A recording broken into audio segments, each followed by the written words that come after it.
Hello everyone, I hope you're all doing well.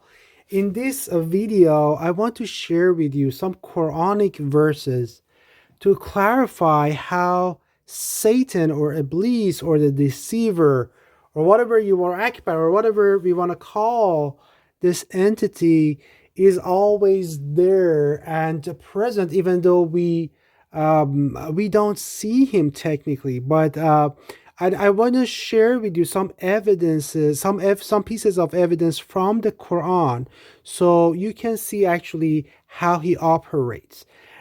So let's look at this verse first, and at the end, if there's enough time, I'm going to share more with you. But we will see how it goes. You might have to go to a number 2 video for this Quranic lesson. So first, let's look at verse number 48 of chapter 8. This is a very interesting verse. I'm just going to read it for you. It says, when Satan made their deeds pleasing to them and said, no one can overcome you today from among the people. So just so you know, this is talking about the time of the prophet. There's a war. So Allah is just telling the believers what happened. Allah is telling them behind the scenes.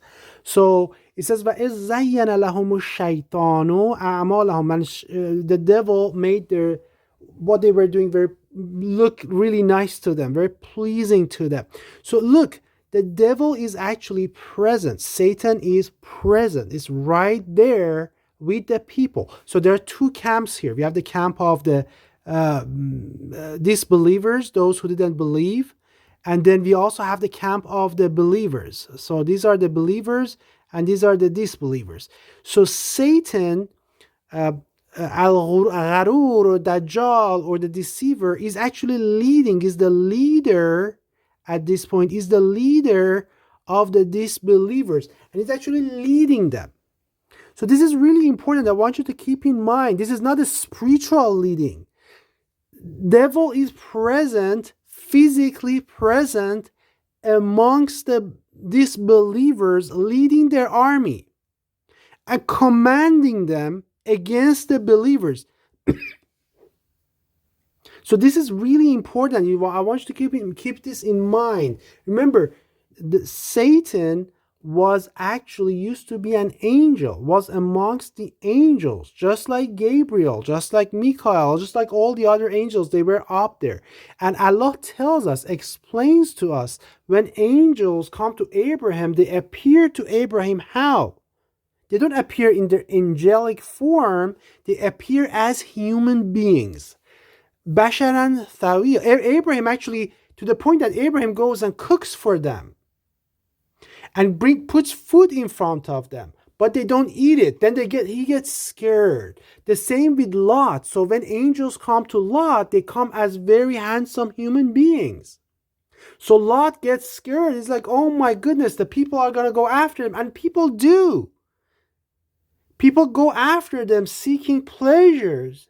And then what happens, and Allah destroys them. The same with Mary. When Gabriel appears to Mary, what happens? Mary gets scared. It's like, I take refuge in the gracious, in Ar-Rahman, from you, and kunta taqiya, that you might be God-fearing and not do anything wrong to me. Why? Because angel of the Lord appears to her as a human being. So remember, this is how they appear. The same with the devil. He's a shapeshifter. We call him shape. They can shift their shape. So their true form, their true size is something that is totally different. I have never seen one. I don't know, but it's totally different. They have wings and they probably are much bigger. I'm pretty sure they are, in fact, much bigger. But, and that's hence the word Akbar, means the bigger. So that's the thing. It's just, so I just want you to keep in mind that the devil here in this verse is actually physically present. And he's talking to them. And then he's telling them, Enni jarun lakum. What does it mean? I'm your protector. I'm protecting you. So he's there physically, leading the army of disbeliever.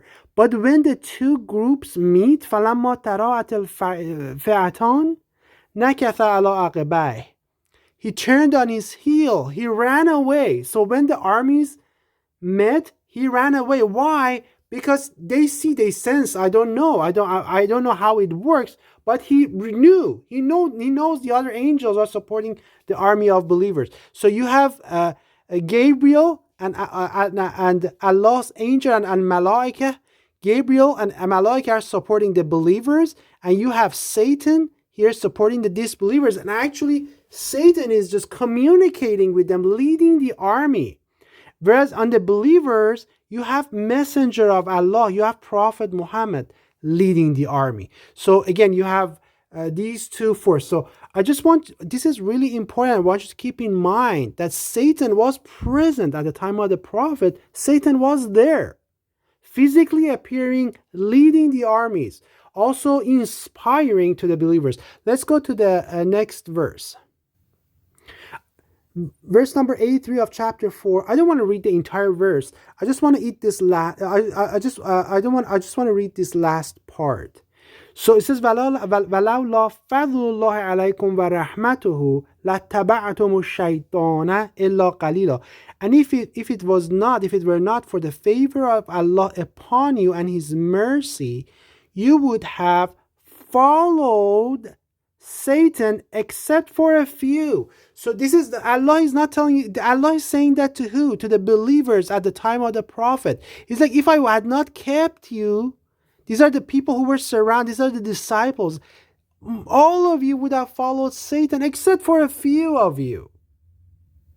So Allah is telling us that the situation at the time of the Prophet with the disciples, those around him, that's how it is. Like I said, for a few, all of you would have followed Iblis, the Satan, if I had not kept you, if I had not protected you. So keep that in mind. Don't think that the people around the Prophet were protected. They were not. It's Allah was protecting them, at least at the time of at this time. So we'll go to the next verse. Okay, this is verse number 155 of chapter 3. Again, what does it say? It says, إِنَّ الَّذِينَ تَوَلَّوْا مِنْكُمْ. Indeed, those of you who turned back on the day the two armies met. يَوْمَ الْتَقَى الْجَمْعَانِ. What happened to them? Why did these people, these were believers, they had promised that we're going to go to war, we're going to do this, we're going to defeat the disbelievers, we're going to fight in the way of Allah. They had promised that, but they turned back. Why? Because it was إِنَّمَا اسْتَزَلَّهُمُ الشَّيْطَانُ بِبَعْضِ مَا كَسَبُوا. What happened? It was Satan who caused them to slip because of some of the things that they had earned, some of their deeds. So you're seeing these people are not you and me. This is not you and we never saw the Prophet. We have never fought in the way of Allah. We have never done any of the things that these people have done. But I just want you to know that these people who were such important people, such great people, still Satan overpowered them and caused them to slip and to turn around and to disobey. This happened at the time of the Prophet. These people are thousands of times better than you and I. Millions of times better than you and I. Still Satan overpowered them. So I'm just mentioning this so you know what we are dealing with. You have to know your enemy. You have to know your enemy. You have to know the deceiver. Otherwise, you're not going to understand what happened after the Prophet. So we'll go to the next verse. So this is the verse about Abraham, Prophet Abraham and his father. So we are looking at chapter 19, verse number 44. Abraham turns around to his father. What does he say? He says, "Oh, ya abat la ta'bud ash-shaytan." He says, "Oh, father, do not worship the devil. Do not worship Satan. Inna shaytana kana lirrahmani asiya." I just want to say this part. You can read the rest of it yourself. It says, do not worship Satan. Now, at this point, do you think Prophet Abraham's father believed he was worshiping Satan? No. These people worshipped idols, and they even really didn't worship idols. They knew that that was a stone. Idols for them were representative of God or gods. So they were saying that if I cut this piece of wood, if I make this statue is representative of God, so this connects me to God. This was kind of a medium. So that's why they were not worshiping the devil. Don't make that mistake. They were not worshiping the devil. But Abraham, what does he say to his father? Abraham is unveiling that cover and telling him what he's actually doing. He's like, I know you are really worshiping the devil. And then it says that, this is, now you can read this verse yourself, but let's go to verse number 46 down there. What does his father tell him? His father says, doesn't talk about the devil. He says, Arragibun antan alihati ya Ibrahim. Says, have you turned away? Don't you have any desire for my gods, for those things that I worship, O Abraham? Then it says, this is his son. He's a father talking to his son. This is a father talking to his son. See how much faith he has in these idols. He doesn't think he's worshiping the devil. He thinks he's in the right path. He thinks he's doing the right thing. He believes in it. That's his faith. That's his religion. But in reality, Abraham is teaching him that, I know you are thinking you are worshiping these idols. I know you are thinking through these idols you're close to God. You're talking to God. You're worshiping God. But that's not the case. You're worshiping the devil. So what's that? Have you no desire for my gods, O Abraham? And then it says, if you do not desist, I will surely stone you. لَأَرْجُمَنَّكَ. So avoid me. He said, get away from me, or I will stone you to death. That's how much faith this man has in his idols. That's how much he believes he's in the right path. They're not idiots. They're not machines. They just have faith in something wrong that they are doing. Again, this is another verse. This is verse number 121, chapter 6. What does it say? In this verse, there's a context. It says, do not eat from what Allah's name has not been mentioned on it. And for this is a grave disobedience. Faith, disobedience. Then, right, so there's this controversy. And then Allah tells you the behind the scene. It says, Inna shayateen. So who is this Fala ta'kulu? He's commanding to all the believers. So I'm going to write it down here. So to the believers, he's saying to the believers. But then, Inna shayateen la yuhuna ila awliyahim. So the devils are inspiring. They're making inspirations to some of their allies to dispute with you. And as soon as you obey them, what happens? You're not worshiping the devil. They're disputing you to do what? To eat. They're saying that no, it's okay. If you eat from what Allah's name has not been mentioned on it, it's fine. They're saying that's not a big deal. God's name has not been mentioned on it. Just eat from it. Who cares? That's not a big deal. They're not worshiping the devil. And then some people, maybe I come out and say, oh yeah, sure, I'm going to eat from it. I'm not worshiping the devil. I'm not changing my religion. I'm just going to eat that, even though God's name has not been mentioned on it. But what does Allah tells us? It says, if you obey them, you are associated. You're a mushrik. You're a mushrik. So if you change Allah's words, if Allah tells you to do your salah this way, Allah tells you to do your salah, you stand, bow, prostrate. There is no sitting. There is no qunut. Allah tells you to say salah that way. But when you add a step in here, you're en ata'atumuhum innakum la mushrikun. Why are you adding this step? Because there's a devil behind the scene that has insinuated, have inspired one of his colleagues, one of his shapeshifters among the believers, who came and said, I saw the prophet say this, I saw Abdul X, son of Abdul Y, son of Abdul Z. I saw the prophet did this.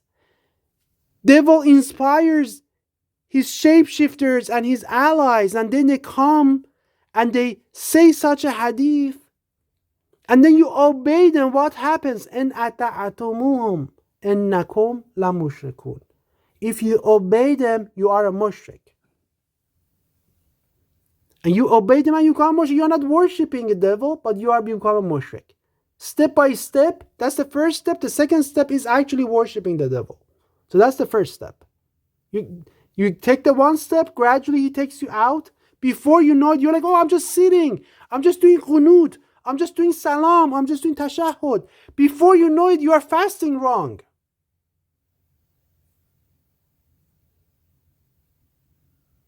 Before you know it, your zakat is wrong.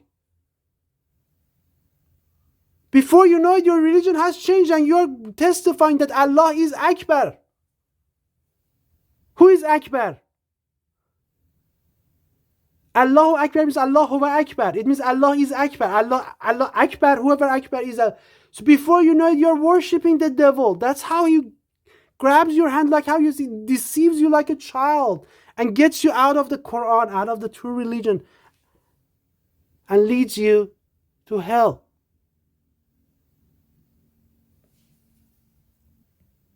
And that brings me to this verse. Verse number 5 of chapter 35. Says, O mankind, O people, Ya ayyuhan nas, inna wa'adallahi haq. The promise of Allah is true. فَلَا تَغُرَّنَّكُمُ الْحَيَاةُ الدُّنْيَا. Do not let the worldly life deceive you. وَلَا يَغُرَّنَّكُمْ بِاللَّهِ الْغَرُورِ. And do not be deceived about who? About Allah. By the deceiver. Do not be deceived about Allah. Don't let the deceiver. Who is the deceiver? Deceiver is Dajjal. The other word is Dajjal. It's the same word. Quran uses the word gharur. It means deceiver.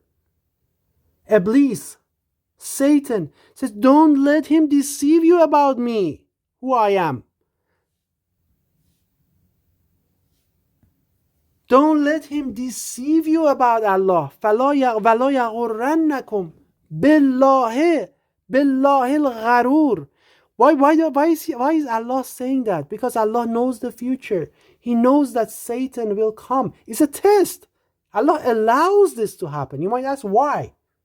Allah warns us in the Quran that, do you think that you said you are believers and you're going to go to heaven? And that? No, all the people before you were tested. They were examined.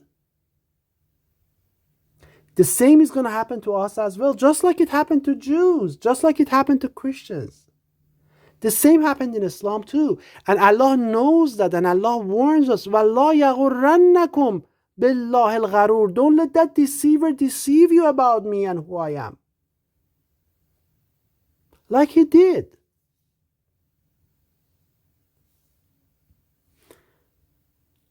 And then this one, verse number 27 of chapter 7, إِنَّهُ يَرَاكُمْ هُوَ وَقَبِيلُهُ مِنْ حَيْثُ لَا تَرَوْنَهُ. So he and his clan, his group of jinn, of devils, they see you while you don't see them.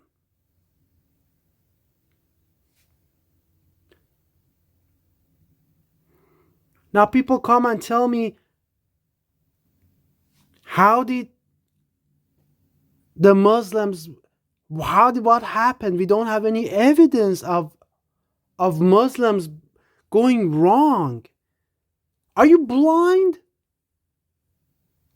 There was a huge civil war after the Prophet. During the time of the fourth Caliph, Ali, who was Prophet's son-in-law and cousin and disciple and companion.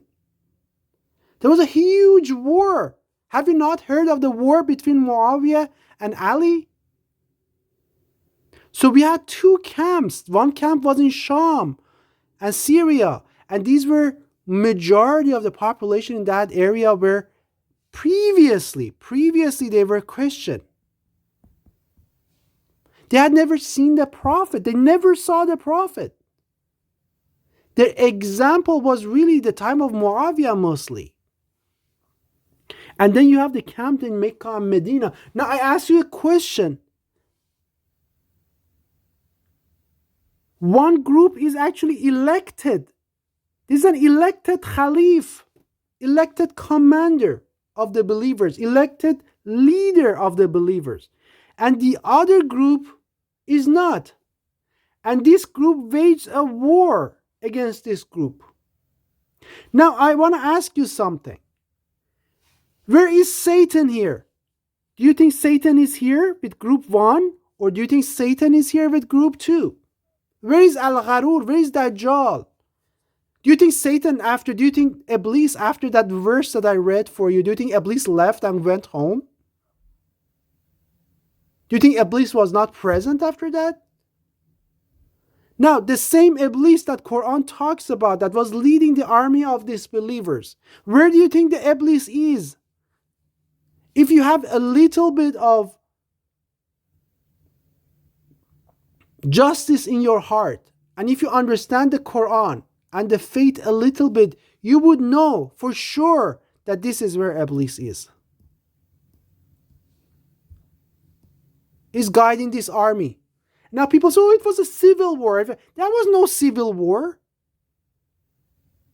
You're fighting against the Khalif of the elected leader of the community of Muslims, the Prophet's grandson, the Prophet's son-in-law, cousin, one of the major disciples. This is a religious war. Who is leading this group? The real commander of this group is Lucifer, Iblis. I'm going to talk a little bit more about this in another video. I don't want this video to become too long. But you really get the gist of this, of how this is. If you read those verses that I mentioned, you're going to understand this very easy, how we ended up with this religion, which is a religion of really is the religion of Akbar. These are the people who believe, they say Allahu Akbar, which is Allahu Akbar. It means Allah is Akbar. Akbar, who is Akbar? I have those videos. Please watch who Akbar is. Is basically Satan. So peace and blessings to all of you.